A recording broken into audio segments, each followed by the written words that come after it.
ਸਤਿ ਸ਼੍ਰੀ ਅਕਾਲ। ਤੁਸੀਂ ਵੇਖ ਰਹੇ ਹੋ ਟੀਵੀ ਪੰਜਾਬ ਤੇ ਮੈਂ ਹਾਂ ਤੁਹਾਡੇ ਨਾਲ ਇੰਦਰਪ੍ਰੀਤ ਕੌਰ ਸੰਗੇੜਾ। ਖਬਰਾਂ ਦੇ ਇਸ ਬੁਲੇਟਿਨ ਵਿੱਚ ਤੁਹਾਡਾ ਸਵਾਗਤ ਹੈ। ਸਭ ਤੋਂ ਪਹਿਲਾਂ ਨਜ਼ਰ ਮਾਰਦੇ ਹਾਂ ਹੈਡਲਾਈਨਸ ਤੇ।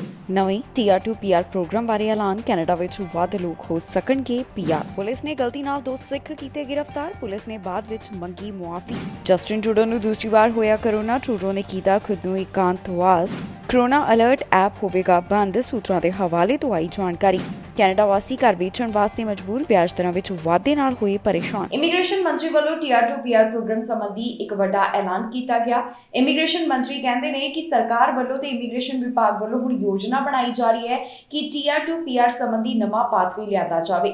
ਪਹਿਲਾਂ ਵਾਲੇ ਨਾਲੋਂ ਇਹ ਵੱਖਰਾ ਹੋਵੇਗਾ। ਇਸ ਵਿੱਚ ਅਰਜ਼ੀਆਂ ਦੇ ਉੱਪਰ ਪ੍ਰੋਸੈਸਿੰਗ ਅੰਦਰ ਵੀ ਘੱਟ ਸਮਾਂ ਲੱਗਣ ਦੀ ਇਮੀਗ੍ਰੇਸ਼ਨ ਮੰਤਰੀ ਵੱਲੋਂ ਗੱਲ ਕਹੀ ਗਈ ਹੈ। ਇਸ ਤੋਂ ਇਲਾਵਾ ਉਹ ਕਹਿੰਦੇ ਨੇ ਕਿ ਵੱਧ ਲੋਕਾਂ ਨੂੰ ਪੱਕੇ ਹੋਣ ਦਾ ਮੌਕਾ ਦਿੱਤਾ ਜਾਵੇਗਾ। ਇਮੀਗ੍ਰੇਸ਼ਨ ਮੰਤਰੀ ਵੱਲੋਂ ਟੀਆਰ2 ਪੀਆਰ ਪ੍ਰੋਗਰਾਮ ਸੰਬੰਧੀ ਤਾਜ਼ਾ ਜਾਣਕਾਰੀ ਸਾਂਝੀ ਕੀਤੀ ਗਈ। ਦੱਸ ਦਈਏ ਕਿ ਜਿਨ੍ਹਾਂ ਵੱਲੋਂ ਟੀਆਰ2 ਪੀਆਰ ਪ੍ਰੋਗਰਾਮ ਸੰਬੰਧੀ ਅਰਜ਼ੀਆਂ ਲਗਾਈਆਂ ਗਈਆਂ, ਉਹਨਾਂ ਐਪਲੀਕੈਂਟਸ ਵੱਲੋਂ ਇਸ ਸੰਬੰਧੀ ਕਈ ਤਰ੍ਹਾਂ ਦੇ ਸਵਾਲ ਪੁੱਛੇ ਜਾ ਰਹੇ ਨੇ ਤੇ ਉਹਨਾਂ ਨੂੰ ਇੰਤਜ਼ਾਰ ਵੀ ਕਰਨਾ ਪੈ ਰਿਹਾ ਹੈ, ਕਿਉਂਕਿ ਬਹੁਤੇ ਐਪਲੀਕੈਂਟਸ ਦੀਆਂ ਫਾਈਲਾਂ ਦੇ ਉੱਪਰ ਅਜੇ ਤੱਕ ਫੈਸਲਾ ਨਹੀਂ ਆ ਸਕਿਆ। ਹੁਣ ਇਸ ਬਾਰੇ ਇਮੀਗ੍ਰੇਸ਼ਨ ਮੰਤਰੀ ਵੱਲੋਂ ਤਾਜ਼ਾ ਜਾਣਕਾਰੀ ਸਾਂਝੀ ਕਰਦਿਆਂ ਕਿਹਾ ਗਿਆ ਕਿ ਟੀਆਰ2 ਪੀਆਰ ਵਾਸਤੇ ਉਹਨਾਂ ਵੱਲੋਂ ਨਵਾਂ ਪਾਥਵੇ ਲਿਆਂਦਾ ਜਾ ਰਿਹਾ ਹੈ, ਜਿਸ ਸੰਬੰਧੀ ਉਹ ਕੰਮ ਕਰ ਰਹੇ ਨੇ। ਹੁਣ ਇਸ ਪ੍ਰੋਗਰਾਮ ਨਾਲ ਇਹ ਹੋਵੇਗਾ ਕਿ ਜਿਹੜੀਆਂ ਫਾਈਲਾਂ ਨੇ ਉਹਨਾਂ ਦੀਆਂ ਪ੍ਰੋਸੈਸਿੰਗ ਦੇ ਵਿੱਚ ਜ਼ਿਆਦਾ ਸਮਾਂ ਨਹੀਂ ਲੱਗੇਗਾ, ਭਾਵ ਕਿ ਪ੍ਰੋਸੈਸਿੰਗ ਵਿੱਚ ਤੇਜ਼ੀ ਲਿਆਉਣ ਵਾਸਤੇ ਹੀ ਇਹ ਪ੍ਰੋਗਰਾਮ ਲਿਆਂਦਾ ਜਾਵੇਗਾ। ਇਸ ਤੋਂ ਇਲਾਵਾ ਉਹਨਾਂ ਨੇ ਇਹ ਵੀ ਗੱਲ ਸਾਂਝੀ ਕੀਤੀ ਹੈ ਕਿ ਇਹ ਨਵਾਂ ਪ੍ਰੋਗਰਾਮ ਪਿਛਲੇ ਸਾਲ ਦੇ ਟੀਆਰ2 ਪੀਆਰ ਪਾਥਵੇ ਵਰਗਾ ਨਹੀਂ ਹੋਵੇਗਾ, ਬਲਕਿ ਇਸ ਨਾਲ ਜ਼ਿਆਦਾਤਰ ਨੂੰ ਪੀਆਰ ਹਾਸਲ ਕਰਨ ਦਾ ਮੌਕਾ ਮਿਲੇਗਾ। ਇਸ ਤੋਂ ਇਲਾਵਾ ਦੱਸ ਦਈਏ ਕਿ ਇਮੀਗ੍ਰੇਸ਼ਨ ਮੰਤਰੀ ਆਪਣੇ ਇੰਟਰਵਿਊਜ਼ ਦੇ ਵਿੱਚ ਲਗਾਤਾਰ ਇਸ ਸੰਬੰਧੀ ਜ਼ਿਕਰ ਕਰਦੇ ਹੋਏ ਦਿਖਾਈ ਦਿੱਤੇ ਨੇ। ਉਹਨਾਂ ਦਾ ਕਹਿਣਾ ਹੈ ਕਿ ਹੁਣ ਟੀਆਰ ਨੂੰ ਪੀਆਰ ਹਾਸਲ ਕਰਨ ਸੰਬੰਧੀ ਕਈ ਤਰ੍ਹਾਂ ਦੇ ਕਦਮ ਚੁੱਕੇ ਜਾ ਰਹੇ ਨੇ ਤੇ ਇਸ ਵਾਸਤੇ ਉਹਨਾਂ ਵੱਲੋਂ ਵਧੀਆ ਤਰੀਕੇ ਹੀ ਲੱਭਣ ਦੀ ਕੋਸ਼ਿਸ਼ ਕੀਤੀ ਜਾ ਰਹੀ ਹੈ। ਜ਼ਿਕਰਯੋਗ ਹੈ ਕਿ ਪਿਛਲੇ ਸਾਲ ਇਮੀਗ੍ਰੇਸ਼ਨ ਵਿਭਾਗ ਵੱਲੋਂ ਟੀਆਰ2 ਪੀਆਰ ਪ੍ਰੋਗਰਾਮ ਲਿਆਂਦਾ ਗਿਆ, ਜਿਸ ਵਿੱਚ ਕਈਆਂ ਨੂੰ ਮੌਕਾ ਦਿੱਤਾ ਗਿਆ ਕਿ ਉਹ ਕੈਨੇਡਾ ਵਿੱਚ ਪੀਆਰ ਹਾਸਲ ਕਰ ਸਕਣ। ਇਸ ਮੁਤਾਬਕ ਜੋ ਅੰਤਰਰਾਸ਼ਟਰੀ ਵਿਦਿਆਰਥੀਆਂ ਵਾਸਤੇ ਕੋਟਾ ਤੈਅ ਕੀਤਾ ਗਿਆ ਸੀ, ਉਹਦਾ ਮਹਿਜ਼ 24 ਘੰਟਿਆਂ ਦੌਰਾਨ ਹੀ ਪੂਰਾ ਹੋ ਗਿਆ। ਉਸ ਤੋਂ ਬਾਅਦ ਇਹ ਵੀ ਗੱਲ ਨਿਕਲ ਕੇ ਸਾਹਮਣੇ ਆਈ ਸੀ ਕਿ ਇਸ ਦੌਰਾਨ ਉਹਨਾਂ ਨੂੰ ਜ਼ਿਆਦਾ ਅਰਜ਼ੀਆਂ ਮਿਲ ਗਈਆਂ। ਬਹੁਤੀਆਂ ਅਰਜ਼ੀਆਂ ਦੇ ਉੱਪਰ ਅਜੇ ਤੱਕ ਫੈਸਲਾ ਨਹੀਂ ਆ ਸਕਿਆ ਤੇ ਜਿਹੜੇ ਐਪਲੀਕੈਂਟਸ ਨੇ ਉਹਨਾਂ ਵੱਲੋਂ ਲੰਬੇ ਸਮੇਂ ਤੋਂ ਇੰਤਜ਼ਾਰ ਕੀਤਾ ਜਾ ਰਿਹਾ ਤੇ ਬਾਰ-ਬਾਰ ਉਹ ਇਸ ਸਵਾਲ ਪੁੱਛਦੇ ਹੋਏ ਦਿਖਾਈ ਦੇ ਰਹੇ ਨੇ ਕਿ ਆਖਿਰਕਾਰ ਉਹਨਾਂ ਦੀਆਂ ਫਾਈਲਾਂ ਉੱਪਰ ਇਮੀਗ੍ਰੇਸ਼ਨ ਵਿਭਾਗ ਵੱਲੋਂ ਫੈਸਲਾ ਕਦੋਂ ਸੁਣਾਇਆ ਜਾਵੇਗਾ।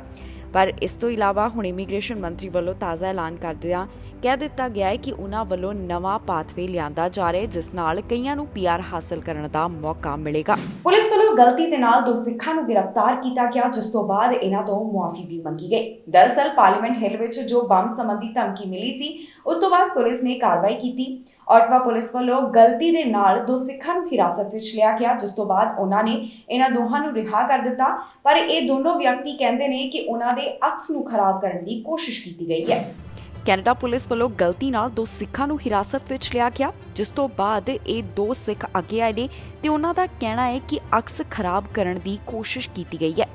ਦਰਅਸਲ ਪਾਰਲੀਮੈਂਟ ਵਿੱਚ ਜਿਹੜਾ ਬੰਬ ਚੱਲਣ ਦਾ ਡਰ ਸਾਹਮਣੇ ਆਇਆ ਸੀ, ਉਸ ਤੋਂ ਬਾਅਦ ਪੁਲਿਸ ਨੇ ਕਾਰਵਾਈ ਕੀਤੀ ਅਤੇ ਗਲਤੀ ਨਾਲ ਉਹਨਾਂ ਨੇ 2 ਸਿੱਖ ਰੈਲੀ ਆਰਗੇਨਾਈਜ਼ਰਸ ਨੂੰ ਹਿਰਾਸਤ ਵਿੱਚ ਲਿਆ। ਪੁਲਿਸ ਵੱਲੋਂ ਸਪਸ਼ਟ ਕਰ ਦਿੱਤਾ ਗਿਆ ਕਿ ਇਹਨਾਂ ਦੋਹਾਂ ਦੀ ਗ੍ਰਿਫਤਾਰੀ ਗਲਤੀ ਦੇ ਨਾਲ ਹੋਈ ਹੈ ਤੇ ਬਾਅਦ ਵਿੱਚ ਇਹਨਾਂ ਨੂੰ ਰਿਹਾ ਕਰ ਦਿੱਤਾ ਗਿਆ। ਹੁਣ ਇਹ ਦੋਨੋਂ ਸਿੱਖ, ਜਿਨ੍ਹਾਂ ਦੇ ਨਾਮ ਮਨਵੀਰ ਸਿੰਘ ਅਤੇ ਪਰਵਿੰਦਰ ਸਿੰਘ ਹਨ, ਉਹਨਾਂ ਵੱਲੋਂ ਆਪਣਾ ਪੱਖ ਰੱਖਿਆ ਗਿਆ। ਮਨਵੀਰ ਸਿੰਘ, ਜੋ ਕਿ ਸਿੱਖ ਰੈਲੀ ਦੇ ਆਰਗੇਨਾਈਜ਼ਰ ਸਨ, ਉਹਨਾਂ ਦਾ ਕਹਿਣਾ ਹੈ ਕਿ ਪੁਲਿਸ ਨੇ ਉਹਨਾਂ ਨੂੰ ਗ੍ਰਿਫਤਾਰ ਕੀਤਾ ਅਤੇ ਕਿਹਾ ਗਿਆ ਕਿ ਉਹਨਾਂ ਕੋਲ ਸਹੀ ਜਾਣਕਾਰੀ ਹੈ ਤੇ ਉਹਨਾਂ ਦਾ ਸੰਬੰਧ ਸੀਰੀਅਸ ਬੰਬ ਥ੍ਰੈਟ ਨਾਲ ਹੈ, ਜੋ ਕਿ ਪਾਰਲੀਮੈਂਟ ਨਾਲ ਜੁੜਿਆ ਹੋਇਆ ਦੱਸਿਆ ਗਿਆ। ਇਸ ਤੋਂ ਬਾਅਦ ਪਰਵਿੰਦਰ ਸਿੰਘ ਕਹਿੰਦੇ ਨੇ ਕਿ ਉਹਨਾਂ ਨੂੰ ਹਿਰਾਸਤ ਵਿੱਚ ਆਟਵਾ ਪੁਲਿਸ ਵੱਲੋਂ ਲਿਆ ਗਿਆ ਤੇ ਉਹਨਾਂ ਨੂੰ ਇਹ ਗੱਲ ਕਹੀ ਗਈ ਕਿ ਉਹਨਾਂ ਦੇ ਨਾਮ ਅਧੀਨ ਪਾਰਲੀਮੈਂਟ ਵਿੱਚ ਬੰਬ ਚੱਲਣ ਦਾ ਖਤਰਾ ਹੈ। ਪਰ ਕੁਝ ਸਮੇਂ ਬਾਅਦ ਪੁਲਿਸ ਨੇ ਜਾਂਚ ਪੜਤਾਲ ਕਰਨ ਤੋਂ ਬਾਅਦ ਇਹਨਾਂ ਦੋਹਾਂ ਨੂੰ ਰਿਹਾ ਕਰ ਦਿੱਤਾ ਅਤੇ ਅਜਿਹਾ ਕਰਨ ਤੇ ਉਹਨਾਂ ਤੋਂ ਮੁਆਫੀ ਵੀ ਮੰਗੀ। ਪੁਲਿਸ ਵੱਲੋਂ ਕਿਹਾ ਗਿਆ ਕਿ ਗਲਤੀ ਨਾਲ ਇਹਨਾਂ ਦੋਹਾਂ ਨੂੰ ਗ੍ਰਿਫਤਾਰ ਕਰ ਲਿਆ ਗਿਆ, ਜਿਸ ਤੋਂ ਬਾਅਦ ਉਹਨਾਂ ਨੇ ਮੁਆਫੀ ਮੰਗੀ।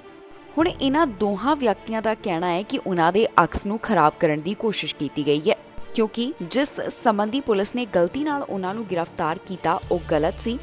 ਆਟਵਾ ਪੁਲਿਸ ਵੱਲੋਂ ਫਿਲਹਾਲ ਇਸ ਤਰ੍ਹਾਂ ਦੇ ਸਵਾਲਾਂ ਦਾ ਕੋਈ ਵੀ ਜਵਾਬ ਨਹੀਂ ਦਿੱਤਾ ਗਿਆ। ਉਹਨਾਂ ਨੇ ਸਿਰਫ ਇਹੀ ਕਹਿ ਦਿੱਤਾ ਹੈ ਕਿ ਮਾਮਲੇ ਦੀ ਵਧੇਰੇ ਜਾਂਚ ਪੜਤਾਲ ਉਹਨਾਂ ਵੱਲੋਂ ਕੀਤੀ ਜਾ ਰਹੀ ਹੈ।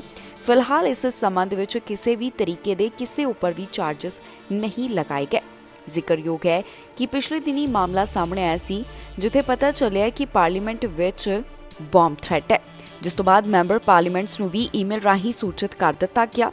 ਪੁਲਿਸ ਵੱਲੋਂ ਇਸ ਦੌਰਾਨ ਇੱਥੇ ਇਨਵੈਸਟੀਗੇਸ਼ਨ ਕੀਤੀ ਜਾ ਰਹੀ ਸੀ, ਪਰ ਅਜੇ ਤੱਕ ਇਸ ਨਾਲ ਜੁੜੇ ਹੋਏ ਵਿਅਕਤੀ ਨੂੰ ਪੁਲਿਸ ਵੱਲੋਂ ਹਿਰਾਸਤ ਵਿੱਚ ਨਹੀਂ ਲਿਆ ਗਿਆ। ਪ੍ਰਧਾਨ ਮੰਤਰੀ ਜਸਟਿਨ ਟਰੂਡੋ ਇੱਕ ਵਾਰ ਫਿਰ ਤੋਂ ਕੋਰੋਨਾ ਦੀ ਲਪੇਟ ਵਿੱਚ ਆ ਗਏ ਨੇ। ਖੁਦ ਉਹਨਾਂ ਵੱਲੋਂ ਸੋਸ਼ਲ ਮੀਡੀਆ ਉੱਪਰ ਇਸ ਦੀ ਜਾਣਕਾਰੀ ਸਾਂਝੀ ਕੀਤੀ ਗਈ। ਪ੍ਰਧਾਨ ਮੰਤਰੀ ਕਹਿੰਦੇ ਨੇ ਕਿ ਮੈਂ ਬਿਹਤਰ ਮਹਿਸੂਸ ਕਰ ਰਿਹਾ ਹਾਂ, ਪਰ ਮੈਂ ਪਬਲਿਕ ਹੈਲਥ ਗਾਈਡਲਾਈਨਸ ਦੀ ਪਾਲਣਾ ਕਰਦਿਆਂ ਖੁਦ ਨੂੰ ਆਈਸੋਲੇਟ ਕਰ ਰਿਹਾ ਹਾਂ। ਪਿਛਲੇ ਦਿਨੀ ਪ੍ਰਧਾਨ ਮੰਤਰੀ ਜਸਟਿਨ ਟਰੂਡੋ LA ਵਿੱਚ ਸਮਿਟ ਦੌਰਾਨ ਹਿੱਸਾ ਲੈਣ ਵਾਸਤੇ ਪਹੁੰਚੇ ਹੋਏ ਸਨ ਤੇ ਉਹਨਾਂ ਵੱਲੋਂ ਅਮਰੀਕਾ ਦੇ ਰਾਸ਼ਟਰਪਤੀ ਨਾਲ ਵੀ ਇਸ ਦੌਰਾਨ ਮੁਲਾਕਾਤ ਕੀਤੀ ਗਈ। ਇਸ ਤੋਂ ਇਲਾਵਾ ਇਹ ਵੀ ਦੱਸ ਦਈਏ ਕਿ ਪ੍ਰਧਾਨ ਮੰਤਰੀ ਪਹਿਲਾਂ ਵੀ ਕੋਰੋਨਾ ਦੀ ਲਪੇਟ ਵਿੱਚ ਆ ਚੁੱਕੇ ਨੇ। ਪ੍ਰਧਾਨ ਮੰਤਰੀ ਜਸਟਿਨ ਟਰੂਡੋ ਇੱਕ ਵਾਰ ਫਿਰ ਤੋਂ ਕੋਰੋਨਾ ਪੋਜ਼ਿਟਿਵ ਪਾਏ ਗਏ ਹਨ। ਇਸ ਦੀ ਜਾਣਕਾਰੀ ਖੁਦ ਉਹਨਾਂ ਵੱਲੋਂ ਸੋਸ਼ਲ ਮੀਡੀਆ ਦੇ ਉੱਪਰ ਸਾਂਝੀ ਕੀਤੀ ਗਈ। ਇਸ ਤੋਂ ਕੁਝ ਸਮਾਂ ਪਹਿਲਾਂ ਵੀ ਪ੍ਰਧਾਨ ਮੰਤਰੀ ਜਸਟਿਨ ਟਰੂਡੋ ਕੋਰੋਨਾ ਦੀ ਲਪੇਟ ਵਿੱਚ ਆ ਚੁੱਕੇ ਨੇ। ਪ੍ਰਧਾਨ ਮੰਤਰੀ ਨੇ ਦੋਨੋਂ ਟੀਕੇ ਹਾਸਲ ਕੀਤੇ ਹੋਏ ਨੇ। ਇਸ ਦੇ ਬਾਵਜੂਦ ਵੀ ਉਹਨਾਂ ਨੂੰ ਹੁਣ 2 ਵਾਰ ਕੋਰੋਨਾ ਹੋ ਚੁੱਕਿਆ ਹੈ। ਦੱਸ ਦਈਏ ਕਿ ਕੋਰੋਨਾ ਪੋਜ਼ਿਟਿਵ ਆਏ ਜਾਣ ਦੀ ਜਾਣਕਾਰੀ ਖੁਦ ਪ੍ਰਧਾਨ ਮੰਤਰੀ ਵੱਲੋਂ ਆਪਣੇ ਸੋਸ਼ਲ ਮੀਡੀਆ ਪਲੇਟਫਾਰਮ ਦੇ ਉੱਪਰ ਸਾਂਝੀ ਕੀਤੀ ਗਈ, ਜਿੱਥੇ ਉਹਨਾਂ ਦੱਸਿਆ ਕਿ ਮੈਂ ਕੋਰੋਨਾ ਪੋਜ਼ਿਟਿਵ ਆ ਗਿਆ ਹਾਂ। ਮੇਰੇ ਵੱਲੋਂ ਸਾਰੀਆਂ ਪਬਲਿਕ ਹੈਲਥ ਗਾਈਡਲਾਈਨਸ ਮੰਨੀਆਂ ਜਾ ਰਹੀਆਂ ਨੇ ਤੇ ਮੈਂ ਹੁਣ ਖੁਦ ਨੂੰ ਆਈਸੋਲੇਟ ਕਰ ਰਿਹਾ ਹਾਂ। ਪ੍ਰਧਾਨ ਮੰਤਰੀ ਅੱਗੇ ਲਿਖਦੇ ਨੇ ਕਿ ਮੈਂ ਠੀਕ ਮਹਿਸੂਸ ਕਰ ਰਿਹਾ ਹਾਂ। ਇਸ ਦਾ ਕਾਰਨ ਹੈ ਕਿ ਮੇਰੇ ਵੱਲੋਂ ਕੋਵਿਡ-19 ਵੈਕਸੀਨ ਦੇ ਸ਼ਾਟਸ ਲਗਵਾਏ ਗਏ ਹਨ। ਇਸ ਤੋਂ ਇਲਾਵਾ ਪ੍ਰਧਾਨ ਮੰਤਰੀ ਇਹ ਕਹਿੰਦੇ ਹੋਏ ਦਿਖਾਈ ਦਿੱਤੇ ਕਿ ਜੇਕਰ ਤੁਸੀਂ ਕੋਵਿਡ-19 ਵੈਕਸੀਨ ਨਹੀਂ ਲਗਵਾਇਆ ਤਾਂ ਤੁਸੀਂ ਲਗਵਾਓ ਤੇ ਇਸ ਤੋਂ ਇਲਾਵਾ ਬੂਸਟਰ ਸ਼ਾਟ ਹਾਸਲ ਕਰਨ ਦੀ ਵੀ ਗੱਲ ਉਹਨਾਂ ਵੱਲੋਂ ਕਹੀ ਗਈ। ਪ੍ਰਧਾਨ ਮੰਤਰੀ ਕਹਿੰਦੇ ਨੇ ਕਿ ਆਓ ਆਪਣੇ ਹੈਲਥ ਕੇਅਰ ਸਿਸਟਮ ਨੂੰ ਬਚਾਈਏ ਤੇ ਕੋਵਿਡ ਵੈਕਸੀਨ ਲਗਵਾਈਏ। ਜਾਣਕਾਰੀ ਲਈ ਦੱਸ ਦਈਏ ਕਿ ਪ੍ਰਧਾਨ ਮੰਤਰੀ ਜਸਟਿਨ ਟਰੂਡੋ ਦੀ ਪਤਨੀ ਪੈਂਡੈਮਿਕ ਦੇ ਸ਼ੁਰੂਆਤੀ ਦਿਨਾਂ ਵਿੱਚ ਕੋਰੋਨਾ ਵਾਇਰਸ ਦੀ ਲਪੇਟ ਵਿੱਚ ਆਏ ਸਨ। ਪ੍ਰਧਾਨ ਮੰਤਰੀ ਜਸਟਿਨ ਟਰੂਡੋ ਅਤੇ ਉਹਨਾਂ ਦੇ ਬੱਚੇ ਜਨਵਰੀ 2022 ਦੌਰਾਨ ਕੋਰੋਨਾ ਵਾਇਰਸ ਪੋਜ਼ਿਟਿਵ ਪਾਏ ਗਏ। ਇਸ ਤੋਂ ਬਾਅਦ ਕੰਜ਼ਰਵੇਟਿਵ ਪਾਰਟੀ ਦੇ ਸਾਬਕਾ ਲੀਡਰ ਐਰੀਨੋ ਟੂਲ ਤੇ ਉਹਨਾਂ ਦੀ ਪਤਨੀ ਸਤੰਬਰ 2020 ਦੌਰਾਨ ਵਾਇਰਸ ਦੀ ਲਪੇਟ ਵਿੱਚ ਆਏ ਸਨ। ਪਿਛਲੇ ਹਫ਼ਤੇ ਪ੍ਰਧਾਨ ਮੰਤਰੀ ਲਾਸ ਐਂਜਲਸ ਵਿੱਚ ਇੱਕ ਮੀਟਿੰਗ ਅੰਦਰ ਹਿੱਸਾ ਲੈਣ ਵਾਸਤੇ ਗਏ ਸਨ, ਜਿੱਥੇ ਉਹਨਾਂ ਨੇ ਸਮਿਟ ਆਫ ਦ ਅਮਰੀਕਾਸ ਵਿੱਚ ਹਿੱਸਾ ਲਿਆ ਸੀ। ਇਸ ਦੌਰਾਨ ਵੀਰਵਾਰ ਨੂੰ ਉਹਨਾਂ ਦੀ ਮੁਲਾਕਾਤ ਅਮਰੀਕਾ ਦੇ ਰਾਸ਼ਟਰਪਤੀ ਜੋ ਬਾਈਡਨ ਨਾਲ ਹੋਈ। ਹੁਣ ਟਰੂਡੋ ਵਾਪਸ ਕੈਨੇਡਾ ਆ ਚੁੱਕੇ ਨੇ ਤੇ ਜੂਨ 26 ਨੂੰ ਉਹਨਾਂ ਵੱਲੋਂ G7 ਸਮਿਟ ਵਿੱਚ ਹਿੱਸਾ ਲੈਣ ਵਾਸਤੇ ਜਰਮਨੀ ਜਾਣਾ ਹੈ। ਅਜੇ ਤੱਕ ਇਸ ਬਾਰੇ ਜਾਣਕਾਰੀ ਸਾਹਮਣੇ ਨਹੀਂ ਆ ਰਹੀ ਕਿ ਪ੍ਰਧਾਨ ਮੰਤਰੀ ਜਸਟਿਨ ਟਰੂਡੋ ਇਸ ਸਮਿਟ ਵਿੱਚ ਹਿੱਸਾ ਲੈਣ ਵਾਸਤੇ ਜਾਣਗੇ ਜਾਂ ਫਿਰ ਉਹਨਾਂ ਦੀ ਯੋਜਨਾ ਵਿੱਚ ਕੁਝ ਬਦਲਾਵ ਆਵੇਗਾ। ਫਿਲਹਾਲ ਪ੍ਰਧਾਨ ਮੰਤਰੀ ਜਸਟਿਨ ਟਰੂਡੋ ਵੱਲੋਂ ਖੁਦ ਨੂੰ ਆਈਸੋਲੇਟ ਕੀਤਾ ਗਿਆ ਹੈ। ਕੋਰੋਨਾ ਅਲਰਟ ਐਪ ਨੂੰ ਹੁਣ ਫੈਡਰਲ ਸਰਕਾਰ ਵੱਲੋਂ ਬੰਦ ਕੀਤੇ ਜਾਣ ਦੀ ਤਿਆਰੀ ਕੀਤੀ ਜਾ ਰਹੀ ਹੈ। ਇਸ ਬਾਰੇ ਸਰਕਾਰ ਨੇ ਤਾਂ ਅਜੇ ਤੱਕ ਕੋਈ ਐਲਾਨ ਨਹੀਂ ਕੀਤਾ, ਪਰ ਸੋਰਸਸ ਦੇ ਹਵਾਲੇ ਤੋਂ ਇਹ ਰਿਪੋਰਟਸ ਦੇ ਰਾਹੀਂ ਜਾਣਕਾਰੀ ਸਾਹਮਣੇ ਆ ਰਹੀ ਹੈ, ਜਿੱਥੇ ਪਤਾ ਚੱਲਿਆ ਹੈ ਕਿ ਹੁਣ ਸਰਕਾਰ ਵੱਲੋਂ ਇਹ ਅਲਰਟ ਐਪ ਬੰਦ ਕਰਨ ਦੀ ਯੋਜਨਾ ਬਣਾਈ ਜਾ ਰਹੀ ਹੈ। ਫੈਡਰਲ ਸਰਕਾਰ ਵੱਲੋਂ ਕੋਵਿਡ ਅਲਰਟ ਐਪ ਬੰਦ ਕਰਨ ਦੀ ਤਿਆਰੀ ਕੀਤੀ ਜਾ ਰਹੀ ਹੈ। ਜੀ ਹਾਂ, ਇਹ ਜਾਣਕਾਰੀ ਸੂਤਰਾਂ ਦੇ ਹਵਾਲੇ ਤੋਂ ਸਾਹਮਣੇ ਆ ਰਹੀ ਹੈ, ਜਿਸ ਵਿੱਚ ਕਿਹਾ ਜਾ ਰਿਹਾ ਹੈ ਕਿ ਇਸ ਹਫ਼ਤੇ ਇਹ ਐਪ ਬੰਦ ਹੋ ਸਕਦੀ ਹੈ। ਸੋਰਸਸ ਦੇ ਹਵਾਲੇ ਤੋਂ ਇਹ ਜਾਣਕਾਰੀ ਮਿਲੀ ਹੈ ਕਿ ਫੈਡਰਲ ਸਰਕਾਰ ਕੋਵਿਡ-19 ਅਲਰਟ ਐਪ ਨੂੰ ਹੁਣ ਬੰਦ ਕਰ ਰਹੀ ਹੈ, ਜਿਸ ਨੂੰ ਇਸ ਹਫ਼ਤੇ ਹੀ ਬੰਦ ਕਰ ਦਿੱਤਾ ਜਾਵੇਗਾ। ਦੱਸ ਦਈਏ ਕਿ ਇਹ ਮੋਬਾਈਲ ਐਪ ਕੋਵਿਡ-19 ਦੇ ਸੰਭਾਵਿਤ ਐਕਸਪੋਜ਼ਰ ਭਾਵ ਕਿਸੇ ਪ੍ਰਭਾਵਿਤ ਸ਼ਖਸ ਦੇ ਸੰਪਰਕ ਵਿੱਚ ਆਉਣ ਦੀ ਜਾਣਕਾਰੀ ਦੇਣ ਵਾਸਤੇ ਤਿਆਰ ਕੀਤੀ ਗਈ ਸੀ। ਕੋਵਿਡ-19 ਪੋਜ਼ਿਟਿਵ ਆਉਣ ਵਾਲੇ ਵਿਅਕਤੀ ਆਪਣੀ ਰਿਪੋਰਟ ਇਸ ਐਪ ਵਿੱਚ ਅਪਲੋਡ ਕਰਦੇ ਸਨ। ਜਿਨ੍ਹਾਂ ਲੋਕਾਂ ਦੇ ਫੋਨ ਤੇ ਕੋਵਿਡ ਅਲਰਟ ਐਪ ਇੰਸਟਾਲ ਕੀਤੀ ਗਈ ਸੀ, ਉਹਨਾਂ ਵਿਅਕਤੀਆਂ ਦੇ ਕਿਸੇ ਕੋਵਿਡ ਪ੍ਰਭਾਵਿਤ ਵਿਅਕਤੀ ਦੇ 2 ਮੀਟਰ ਦੇ ਦਾਇਰੇ ਵਿੱਚ 15 ਮਿੰਟ ਜਾਂ ਫਿਰ ਵੱਧ ਰਹਿਣ ਤੇ ਇਹ ਐਪ ਉਹਨਾਂ ਨੂੰ ਨੋਟੀਫਿਕੇਸ਼ਨ ਭੇਜਦੀ ਸੀ। ਪੈਂਡੈਮਿਕ ਦੌਰਾਨ ਲਗਾਤਾਰ ਫੈਡਰਲ ਸਰਕਾਰ ਵੱਲੋਂ ਇਸ ਗੱਲ ਨੂੰ ਲੈ ਕੇ ਜ਼ੋਰ ਦਿੱਤਾ ਗਿਆ ਕਿ ਲੋਕ ਇਸ ਐਪ ਨੂੰ ਜ਼ਰੂਰ ਇਸਤੇਮਾਲ ਕਰਨ। ਬਾਰ-ਬਾਰ ਇਹ ਐਪ ਡਾਊਨਲੋਡ ਕਰਨ ਵਾਸਤੇ ਫੈਡਰਲ ਸਰਕਾਰ ਵੱਲੋਂ ਕਿਹਾ ਜਾਂਦਾ ਸੀ। ਇਹ ਐਪ ਪ੍ਰਾਈਵੇਟ ਇਨਫੋਰਮੇਸ਼ਨ ਜਿਵੇਂ ਕਿ ਫੋਨ ਵਿੱਚ ਜਿਹੜੇ ਕੰਟੈਕਟ ਨੇ, ਐਡਰੈਸ ਅਤੇ ਲੋਕੇਸ਼ਨ ਦੀ ਮੰਗ ਕਰਦੀ ਸੀ। ਸਰਕਾਰ ਮੁਤਾਬਕ ਕੋਵਿਡ ਅਲਰਟ ਐਪ ਸਿਰਫ 68,93,423 ਵਾਰ ਹੀ ਡਾਊਨਲੋਡ ਕੀਤੀ ਗਈ ਅਤੇ ਇਸ ਦੀ ਪੋਜ਼ਿਟਿਵ ਨੂੰ ਰਿਪੋਰਟ ਕਰਨ ਦੇ ਲਈ ਸਿਰਫ 57,704 ਵਨ ਟਾਈਮ ਕੀ ਦਾ ਇਸਤੇਮਾਲ ਹੋਇਆ ਹੈ। ਇਸ ਤੋਂ ਇਲਾਵਾ ਇਹ ਵੀ ਦੱਸਣਯੋਗ ਹੈ ਕਿ ਐਕਸਪਰਟਸ ਵੱਲੋਂ ਕੋਵਿਡ-19 ਫੈਲਾਅ ਨੂੰ ਸੀਮਿਤ ਕਰਨ ਵਿੱਚ ਐਪ ਦੇ ਉੱਪਰ ਕਈ ਤਰ੍ਹਾਂ ਦੇ ਸਵਾਲ ਵੀ ਚੁੱਕੇ ਸਨ। उन्होंने कहा सी कि इस ऐप की प्रभावशाली होने वास्ते कस्टमर्स वालों इसनूं ज़्यादा डाउनलोड किए जाण अते वध तों वध लोकां विच इस विच अपनी कोविड जानकारी दर्ज करन दी जरूरत सी।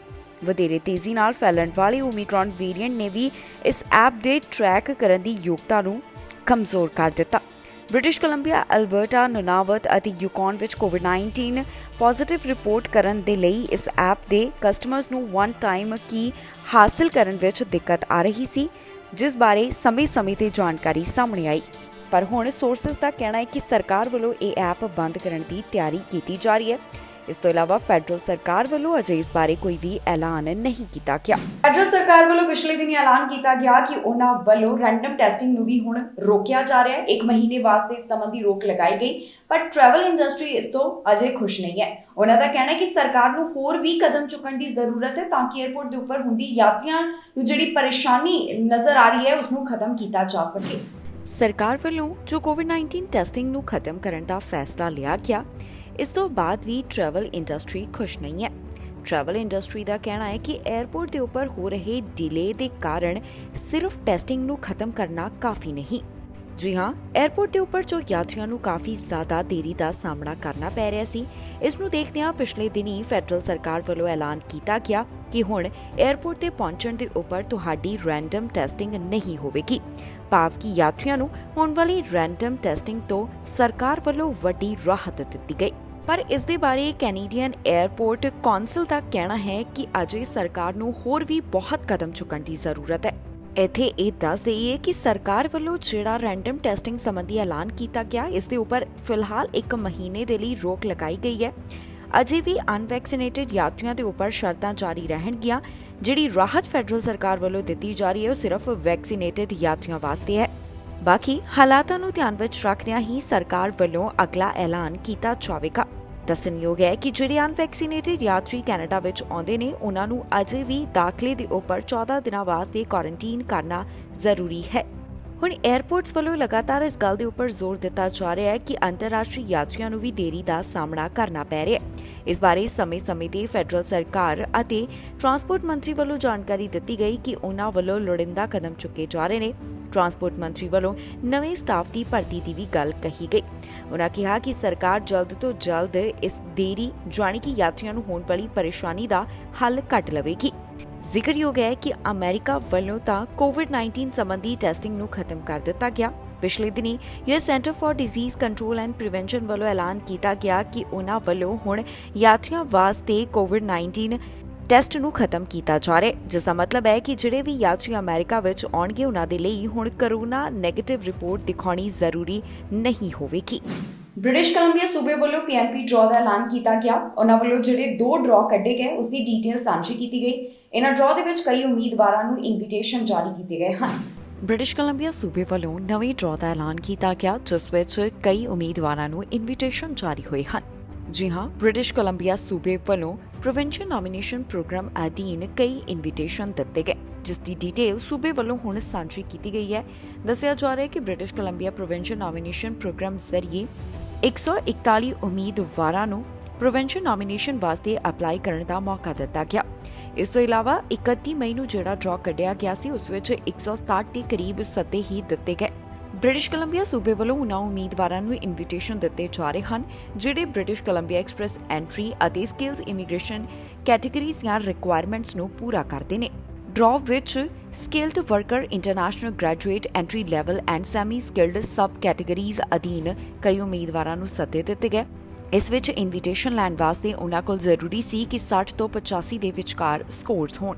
ਜ਼ਿਕਰਯੋਗ है कि ਵੱਖ-ਵੱਖ ਸੂਬਿਆਂ ਵੱਲੋਂ लगातार पीएनपी ड्रॉ ਕੱਢੇ ਜਾ ਰਹੇ ਨੇ, ਜਿਸ ਵਿੱਚ ਉਮੀਦਵਾਰਾਂ ਨੂੰ ਸੱਦੇ ਦਿੱਤੇ ਜਾਂਦੇ ਹਨ। ਇਹ ਡਿਟੇਲ ਤਾਂ ਬ੍ਰਿਟਿਸ਼ ਕੋਲੰਬੀਆ ਸੂਬੇ ਵੱਲੋਂ ਦਿੱਤੀ ਗਈ ਸੀ, ਜਿਸ ਵਿੱਚ ਦੱਸਿਆ ਗਿਆ ਕਿ ਉਹਨਾਂ ਨੇ ਜਿਹੜੇ ਡਰਾਅ ਕੱਢੇ ਹਨ ਉਹਨਾਂ 2 ਡਰਾਅ ਵਿੱਚ ਕਿੰਨੇ ਉਮੀਦਵਾਰਾਂ ਦੀ ਕਿਸਮਤ ਜਾਗੀ ਹੈ। ਇਸ ਤੋਂ ਇਲਾਵਾ ਇਹ ਵੀ ਦੱਸ ਦਈਏ ਕਿ 1-8 ਜੂਨ ਨੂੰ express entry PNP specific draw कढ़िया गया, जिस विच काफ़ी लंबे समय तो बाद ज़्यादा उम्मीदवारां नूं इनविटेशन दिते गए सन। इस ड्रॉ दे विच 932 उम्मीदवारां दी किस्मत जागी। इन्हां लई जरूरी सी कि 796 स्कोर्स होण।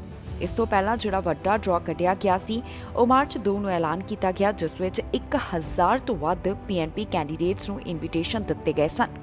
ਹੁਣ ਉਡੀਕ ਕੀਤੀ ਜਾ ਰਹੀ ਹੈ ਕਿ ਜੁਲਾਈ ਸ਼ੁਰੂਆਤ ਤੋਂ ਹੀ ਵੱਡੇ ਡਰਾਅ ਜਾਣੀ ਕਿ ਕੈਨੇਡੀਅਨ ਐਕਸਪੀਰੀਅੰਸ ਕਲਾਸ ਦੇ ਫੈਡਰਲ ਲੈਵਲ ਦੇ ਡਰਾਅ ਕੱਟੇ ਜਾਣਗੇ, ਜਿਸ ਵਿੱਚ ਇਮੀਗ੍ਰੇਸ਼ਨ ਮੰਤਰੀ ਵੱਲੋਂ ਐਲਾਨ ਕਰਦਿਆਂ ਕਹਿ ਦਿੱਤਾ ਗਿਆ ਕਿ ਇਹ ਡਰਾਅ ਪ੍ਰੀ ਪੈਂਡੈਮਿਕ ਲੈਵਲ ਦੇ ਹੋਣਗੇ, ਜਿਸ ਵਿੱਚ ਕਈ ਉਮੀਦਵਾਰਾਂ ਨੂੰ ਸੱਦੇ ਦਿੱਤੇ ਜਾਣਗੇ। ਇਹ ਡਰਾਅ ਪਹਿਲਾਂ ਕਰੋਨਾ ਦੇ ਹਾਲਾਤਾਂ ਨੂੰ ਧਿਆਨ ਵਿੱਚ ਰੱਖਦਿਆਂ ਕੁਝ ਸਮੇਂ ਲਈ ਬੰਦ ਕਰ ਦਿੱਤੇ ਗਏ ਸਨ। ਰਸ਼ੀਆ ਡੇ ਦੇ ਮੌਕੇ ਦੇ ਉੱਪਰ ਕੈਨੇਡੀਅਨ ਅਧਿਕਾਰੀ ਦੀ ਸ਼ਮੂਲੀਅਤ ਨੂੰ ਲੈ ਕੇ ਵਿਦੇਸ਼ ਮੰਤਰੀ ਵੱਲੋਂ ਟਿੱਪਣੀ ਕੀਤੀ ਗਈ। ਉਹਨਾਂ ਵੱਲੋਂ ਇਸ ਨੂੰ ਅਸਹਿਣਯੋਗ ਦੱਸਿਆ ਗਿਆ ਹੈ। ਇਸ ਤੋਂ ਇਲਾਵਾ ਉਹਨਾਂ ਵੱਲੋਂ ਹੋਰ ਵੀ तमाम ਗੱਲਾਂ ਦਾ ਜ਼ਿਕਰ ਕੀਤਾ ਗਿਆ। ਰਸ਼ੀਆ ਡੇ ਦੇ ਮੌਕੇ ਕੈਨੇਡੀਅਨ ਮੰਤਰੀ ਵੱਲੋਂ ਇੱਕ ਵੱਡਾ ਬਿਆਨ ਦਿੱਤਾ ਗਿਆ। ਜੌਲੀ ਦਾ ਕਹਿਣਾ ਹੈ ਕਿ ਰੂਸੀ ਦੂਤਾਵਾਸ ਦੇ ਸਮਾਗਮ ਵਿੱਚ ਕੈਨੇਡੀਅਨ ਅਧਿਕਾਰੀ ਦੀ ਮੌਜੂਦਗੀ ਅਸਵੀਕਾਰਯੋਗ ਹੋਵੇਗੀ। ਜੀ ਹਾਂ, ਕੈਨੇਡਾ ਦੀ ਵਿਦੇਸ਼ ਮੰਤਰੀ ਜੌਲੀ ਵੱਲੋਂ ਇਸ ਨੂੰ ਲੈ ਕੇ ਟਿੱਪਣੀ ਕੀਤੀ ਗਈ ਹੈ। ਉਹਨਾਂ ਕਿਹਾ ਕਿ ਰੂਸੀ ਦੂਤਾਵਾਸ ਵੱਲੋਂ ਆਯੋਜਿਤ ਰਿਸੈਪਸ਼ਨ ਵਿੱਚ ਇੱਕ ਕੈਨੇਡੀਅਨ ਅਧਿਕਾਰੀ ਦਾ ਸ਼ਾਮਲ ਹੋਣਾ ਅਸਵੀਕਾਰ ਕਰਨਯੋਗ ਹੈ ਅਤੇ ਉਹਨਾਂ ਦਾ ਵਾਅਦਾ ਹੈ ਕਿ ਅਜਿਹੀ ਘਟਨਾ ਦੁਬਾਰਾ ਨਹੀਂ ਹੋਵੇਗੀ। ਦੱਸ ਦਈਏ ਕਿ ਗਲੋਬਲ ਅਫੇਅਰਸ ਵਿਭਾਗ ਵਿਖੇ ਪ੍ਰੋਟੋਕਾਲ ਦੀ ਡਿਪਟੀ ਚੀਫ ਆਟਵਾ ਵਿੱਚ ਸਥਿਤ ਰੂਸੀ ਦੂਤਾਵਾਸ ਵਿੱਚ ਰਸ਼ੀਆ ਡੇ ਦੇ ਸਮਾਗਮ ਵਿੱਚ ਸ਼ਾਮਲ ਹੋਏ, ਜਿਸ ਤੋਂ ਬਾਅਦ ਵਿਦੇਸ਼ ਮੰਤਰੀ ਵੱਲੋਂ ਆਪਣੇ ਵਿਚਾਰ ਸਾਂਝੇ ਕੀਤੇ ਗਏ। ਉਹਨਾਂ ਨੇ ਜ਼ੋਰ ਦਿੱਤਾ ਅਤੇ ਕਿਹਾ ਕਿ ਕੈਨੇਡੀਅਨ ਯੂਕਰੇਨ ਦੀ ਸਪੋਰਟ ਲਗਾਤਾਰ ਕਰਦਾ ਰਹੇਗਾ। ਗਲੋਬਲ ਅਫੇਅਰਸ ਕੈਨੇਡਾ ਦੇ ਬੁਲਾਰੇ ਨੇ ਦੱਸਿਆ ਹੈ ਕਿ ਪ੍ਰੋਟੋਕਾਲ ਅਫਸਰ ਨੂੰ ਰਿਸੈਪਸ਼ਨ ਵਿੱਚ ਭੇਜਣ ਦਾ ਫੈਸਲਾ ਵਿਭਾਗ ਵੱਲੋਂ ਲਿਆ ਗਿਆ ਸੀ। ਇਸ ਬਾਰੇ ਗਲੋਬਲ ਅਫੇਅਰਸ ਕੈਨੇਡਾ ਨੇ ਕਿਹਾ ਕਿ ਰੂਸੀ ਦੂਤਾਵਾਸ ਵੱਲੋਂ ਆਯੋਜਿਤ ਸਮਾਗਮ ਵਿੱਚ ਕਿਸੇ ਕੈਨੇਡੀਅਨ ਅਧਿਕਾਰੀ ਨੂੰ ਹਾਜ਼ਰ ਨਹੀਂ ਹੋਣਾ ਚਾਹੀਦਾ ਸੀ ਅਤੇ ਭਵਿੱਖ ਵਿੱਚ ਇਸ ਕਿਸਮ ਦੇ ਆਯੋਜਨ ਵਿੱਚ ਕੈਨੇਡੀਅਨ ਨੁਮਾਇੰਦੇ ਦੀ ਹਾਜ਼ਰੀ ਨਹੀਂ ਹੋਵੇਗੀ। ਵਿਭਾਗ ਵੱਲੋਂ ਆਯੋਜਿਤ ਕੈਨੇਡਾ ਦੇ ਸਮਾਗਮਾਂ ਵਿੱਚ ਰੂਸੀ ਅਧਿਕਾਰੀਆਂ ਨੂੰ ਸੱਦਾ ਨਹੀਂ ਦਿੱਤਾ ਜਾਵੇਗਾ। ਇਸ ਤੋਂ ਇਲਾਵਾ ਜਾਣਕਾਰੀ ਲਈ ਦੱਸ ਦਈਏ ਕਿ ਕੈਨੇਡਾ ਵਿੱਚ ਰੂਸ ਦੇ ਰਾਜਦੂਤ ਵੱਲੋਂ ਕਿਹਾ ਗਿਆ ਕਿ ਉਹ ਹਿਨਬੇਕਰ ਦੇ ਇੱਕ ਸਮਾਗਮ ਵਿੱਚ ਆਉਣ ਦੀ ਸ਼ਲਾਘਾ ਕਰਦੇ ਹਨ। ਜ਼ਿਕਰਯੋਗ ਹੈ ਕਿ ਰਸ਼ੀਆ ਵੱਲੋਂ ਜੋ ਯੂਕਰੇਨ ਉੱਪਰ ਹਮਲਾ ਕੀਤਾ ਗਿਆ, ਉਸ ਤੋਂ ਬਾਅਦ ਵੱਖ-ਵੱਖ ਦੇਸ਼ ਰਸ਼ੀਆ ਖਿਲਾਫ ਕਾਰਵਾਈ ਕਰਦੇ ਹੋਏ ਦਿਖਾਈ ਦੇ ਰਹੇ ਨੇ। ਕੈਨੇਡਾ ਵੱਲੋਂ ਵੀ ਰੂਸ ਖਿਲਾਫ ਸਖਤੀ ਅਪਣਾਈ ਜਾ ਰਹੀ ਹੈ ਅਤੇ ਯੂਕਰੇਨ ਨਾਲ ਸਮੇਂ-ਸਮੇਂ ਤੇ ਉਹਨਾਂ ਵੱਲੋਂ ਸਪੋਰਟ ਦਿਖਾਈ ਗਈ। ਆਟਿਜ਼ਮ ਦਾ ਸ਼ਿਕਾਰ 11 ਸਾਲਾ ਬੱਚਾ ਲਾਪਤਾ ਹੋਇਆ, ਜਿਸ ਦੇ ਪਿਤਾ ਕਹਿੰਦੇ ਨੇ ਉਹ ਕਿਤੇ ਲੁਕਿਆ ਹੋਇਆ ਹੋ ਸਕਦਾ ਹੈ। ਪੁਲਿਸ ਵੱਲੋਂ ਇਸ ਦੀ ਜਾਂਚ ਪੜਤਾਲ ਕੀਤੀ ਜਾ ਰਹੀ ਹੈ ਤੇ ਬੱਚੇ ਦੀ ਭਾਲ ਉਹਨਾਂ ਵੱਲੋਂ ਕੀਤੀ ਜਾ ਰਹੀ ਹੈ। 11 ਸਾਲ ਦਾ ਬੱਚਾ ਜੋ ਕਿ ਆਟਿਜ਼ਮ ਤੋਂ ਪੀੜਤ ਹੈ, ਉਹ ਗੁੰਮਸ਼ੁਦਾ ਹੋ ਗਿਆ, ਜਿਸ ਤੋਂ ਬਾਅਦ ਉਸ ਦੇ ਪਿਤਾ ਕਹਿੰਦੇ ਨੇ ਉਹ ਕਿਤੇ ਲੁਕਿਆ ਹੋਇਆ ਹੋ ਸਕਦਾ ਹੈ। ਪੁਲਿਸ ਵੱਲੋਂ ਵੀ ਹੁਣ ਇਸ ਮਾਮਲੇ ਬਾਰੇ ਲਗਾਤਾਰ ਅਪਡੇਟ ਸਾਂਝੀ ਕੀਤੀ ਜਾ ਰਹੀ ਹੈ। ਜਿਹੜਾ ਬੱਚਾ ਗੁੰਮਸ਼ੁਦਾ ਹੋਇਆ ਉਸ ਦਾ ਨਾਮ ਗ੍ਰਾਹਮ ਦੱਸਿਆ ਜਾ ਰਿਹਾ ਹੈ, ਜਿਸ ਨੂੰ ਆਖਰੀ ਵਾਰ ਐਤਵਾਰ ਵਾਲੇ ਦਿਨ ਦੇਖਿਆ ਗਿਆ ਸੀ, ਜੋ ਕਿ ਆਪਣੇ ਘਰ ਓਨਟਾਰੀਓ ਵਿੱਚ ਹੀ ਮੌਜੂਦ ਸੀ। ਜਿਸ ਵੇਲੇ ਉਹ ਲਾਪਤਾ ਹੋਇਆ ਤਾਂ ਉਸਨੇ ਨੀਲੇ ਰੰਗ ਦੀ ਟੀ-ਸ਼ਰਟ, ਗਹਿਰੇ ਰੰਗ ਦੇ ਜੌਗਿੰਗ ਪੈਂਟਸ ਪਾਏ ਹੋਏ ਸਨ। ਇਸ ਬੱਚੇ ਨੇ ਉਸ ਵੇਲੇ ਬੂਟ ਨਹੀਂ ਪਹਿਨੇ ਹੋਏ ਸਨ। ਗੁੰਮਸ਼ੁਦਾ ਹੋਏ ਇਸ ਬੱਚੇ ਦਾ ਕੱਦ 4 ਫੁੱਟ 10 ਇੰਚ ਦੱਸਿਆ ਜਾ ਰਿਹਾ ਹੈ ਤੇ ਇਹ ਸਲਿਮ ਬਿਲਡ ਹੈ। ਹੁਣ ਪੁਲਿਸ ਇਸ ਨੂੰ ਲੱਭਣ ਦੀ ਲਗਾਤਾਰ ਕੋਸ਼ਿਸ਼ ਕਰ ਰਹੀ ਹੈ, ਜਿਸ ਬਾਰੇ ਉਹਨਾਂ ਵੱਲੋਂ ਸਮੇਂ-ਸਮੇਂ ਤੇ ਅਪਡੇਟ ਵੀ ਸਾਂਝੀ ਕੀਤੀ ਜਾ ਰਹੀ ਹੈ। Wearing a blue shirt and dark colored jogging pants. He did not have any shoes on and he was carrying a white tablet. A search for Dravon was immediately initiated. Dravon has been observed on video surveillance walking northbound on Caroline Street. His clothing has been recovered in this area. Dravon was last observed at approximately 3:30 p.m. in the area of Rivera Park. Officers from the City of North Lakes Police Service, the Ontario Provincial Police Search and Rescue Team, and have been searching on foot with the assistance of the Ontario Provincial Police K-9 Unit. Peterborough Police K-9 Unit has also been assisting with volunteer firefighters searching the area. The Ontario Provincial Police, Kawartha Lakes Fire and Rescue Services have been searching the Scugog River by boat, and the Ontario Provincial Police have been searching by air with the use of a drone and a helicopter.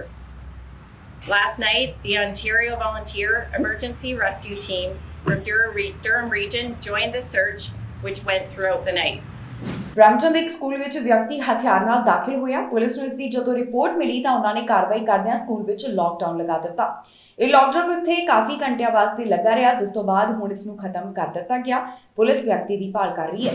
Brampton ਦੇ school ਵਿੱਚ ਵਿਅਕਤੀ ਹਥਿਆਰ ਨਾਲ ਦਾਖਲ ਹੋਇਆ, ਜਿਸ ਤੋਂ ਬਾਅਦ ਬ੍ਰੈਂਪਟਨ ਦੇ ਇਸ ਸਕੂਲ ਵਿੱਚ ਲਾਕਡਾਊਨ ਲਗਾ ਦਿੱਤਾ ਗਿਆ। ਹੁਣ ਪੁਲਿਸ ਵੱਲੋਂ ਮਾਮਲੇ ਦੀ ਅਪਡੇਟ ਸਾਂਝੀ ਕਰਦਿਆਂ ਦੱਸਿਆ ਗਿਆ ਕਿ ਇਸ ਲਾਕਡਾਊਨ ਨੂੰ ਖਤਮ ਕਰ ਦਿੱਤਾ ਗਿਆ। ਪੀਲ ਪੁਲਿਸ ਵੱਲੋਂ ਇਸ ਦੀ ਜਾਣਕਾਰੀ ਸਾਂਝੀ ਕੀਤੀ, ਜਿੱਥੇ ਦੱਸਿਆ ਗਿਆ ਕਿ ਇੱਕ ਵਿਅਕਤੀ ਸਕੂਲ ਵਿੱਚ ਹਥਿਆਰ ਨਾਲ ਦਾਖਲ ਹੁੰਦਾ ਦੇਖਿਆ ਗਿਆ ਸੀ, ਜਿਸ ਤੋਂ ਬਾਅਦ ਸਕੂਲ ਵਿੱਚ ਕੁਝ ਘੰਟਿਆਂ ਲਈ ਲਾਕਡਾਊਨ ਲਗਾ ਦਿੱਤਾ ਗਿਆ। ਇਹ lockdown jean Augustine secondary school ਵਿੱਚ ਲਗਾਇਆ ਗਿਆ। ਪੁਲਿਸ ਨੂੰ ਇਸ ਸੰਬੰਧੀ ਕੁਝ ਰਿਪੋਰਟਸ ਮਿਲੀਆਂ, ਜਿਸ ਵਿੱਚ ਪਤਾ ਚੱਲਿਆ ਕਿ ਇੱਕ ਵਿਅਕਤੀ ਹਥਿਆਰ ਨਾਲ ਦਾਖਲ ਹੋਇਆ। ਇਸ ਬਾਰੇ ਜਾਣਕਾਰੀ ਮਿਲਣ ਤੋਂ ਬਾਅਦ ਪੁਲਿਸ ਵੱਲੋਂ ਇਸ ਮਾਮਲੇ ਦੀ ਜਾਂਚ ਪੜਤਾਲ ਕੀਤੀ ਜਾ ਰਹੀ ਸੀ। ਪੀਲ ਰੀਜਨਲ ਪੁਲਿਸ ਵੱਲੋਂ ਇਸ ਬਾਰੇ ਟਵਿੱਟਰ ਦੇ ਉੱਪਰ ਟਵੀਟ ਕਰਦਿਆਂ ਸਾਰੀ ਜਾਣਕਾਰੀ ਵੀ ਸਾਂਝੀ ਕੀਤੀ ਗਈ, ਜਿਸ ਵਿੱਚ ਉਹਨਾਂ ਨੇ ਜ਼ਿਕਰ ਕੀਤਾ ਸੀ ਕਿ ਇੱਕ ਵਿਅਕਤੀ ਸਕੂਲ ਵਿੱਚ ਹਥਿਆਰ ਨਾਲ ਦਾਖਲ ਹੋਇਆ। ਉਸ ਵੇਲੇ ਪੁਲਿਸ ਵੱਲੋਂ ਇਹ ਲਿਖਿਆ ਗਿਆ ਸੀ ਕਿ ਉਹਨਾਂ ਨੂੰ ਨਹੀਂ ਪਤਾ ਕਿ ਵਿਅਕਤੀ ਕੋਲ ਜਿਹੜਾ ਹਥਿਆਰ ਫੜਿਆ ਹੋਇਆ ਹੈ ਉਹ ਅਸਲੀ ਹੈ ਜਾਂ ਫਿਰ ਨਕਲੀ। ਆਫੀਸਰਸ ਵੱਲੋਂ ਇਸ ਖੇਤਰ ਦੀ ਜਾਂਚ ਪੜਤਾਲ ਕੀਤੀ ਗਈ।